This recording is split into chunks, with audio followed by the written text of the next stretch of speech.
Hey there guys, John Campea here, and thanks for visiting my movie vlog.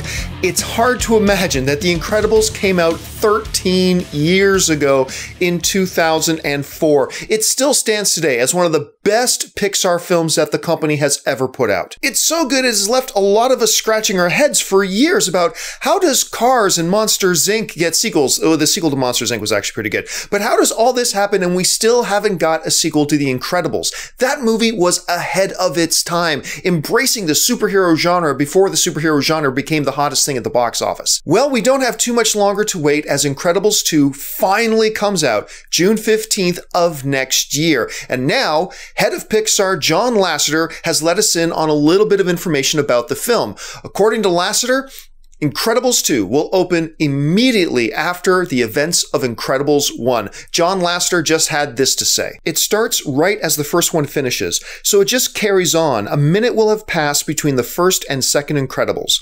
It starts with the underminer and a big old set piece. You know that at the end of the first movie when he comes up and you see the family dressed as superheroes? Well, that's where this movie starts. Now, as most of you guys remember that last scene when the underminer comes out and is, of course, voiced by Pixar veteran John Ratzenberger, who does a voice in every single Pixar film. I think this is awesome to pick up the movie exactly where Incredibles 1 leaves off, because when the underminer comes up, like, we all wanted to see that fight. We were all really disappointed that the end credits rolled at that moment, although that was probably a pretty good spot to end the movie, but we all did want to see that fight. But here's the interesting thing. John Lasseter doesn't necessarily say that the entire movie happens in that time period. It's still very possible that Incredibles 2 starts with that fight with the underminer and then fast forwards 10 years or 13 or 14 years to bring us up into modern day. We just don't know yet. Honestly, I'm good either way. Like, I do love the idea of going back to visit the Incredibles as they were, with Jack still a baby, and we've got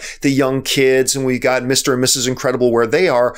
But a part of me would really love to see them 10 years later, 13 years later. The kids have grown up a bit now. Jack is now a young teenager. He's just coming into his own. He's probably about 13 years old. I would love to see a movie that happens in that time frame as well. Key thing here is that Brad Bird, creator of the first Incredibles, is back writing and directing Incredibles 2. So you know that quality level should be up to snuff with the first one. So the most important thing here, though, is what do you guys think? What do you think about Incredibles 2 starting off right at the end of Incredibles 1? Do you think that's where the whole movie will take place in that time frame?